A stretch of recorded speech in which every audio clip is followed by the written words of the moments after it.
Magandang hapon mga kabote.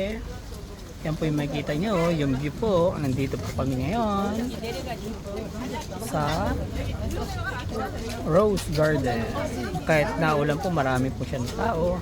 Kasama ko po ang aking asawa, ang aking rose ng buhay, my queen, ang napakaganda at sexy, gorgeous lady. Kami naggagala ngayon. Yan po ang view. Kung inyong nakikita, puro tao. Yung problema, hindi po kami makaalis kasi ang lakas ng ulan. Kaya dito muna po kami, baka tumila. Sana naman po para kami makapagpa-picture. Bumiyahe pa po kami. Bumiyahe pa po kami na medyo malayo. Pero wala kang magagawa kundi better luck next time daw.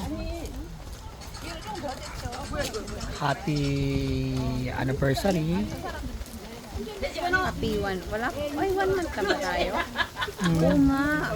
26 ngayon. Di ba?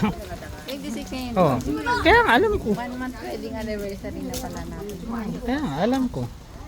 Kaya tayo magpapayaya ka na kami po yung mamaya mo. Kakain po ng masarap kasi aming first month ng wedding. First month na mag-asawa. Mag-asawa. Official po yan ha. Nakakaalam lang po kaming dalawa ngayon. Abangan nyo na lang po ang susunod na kabanata. I love you all, mga chup chup.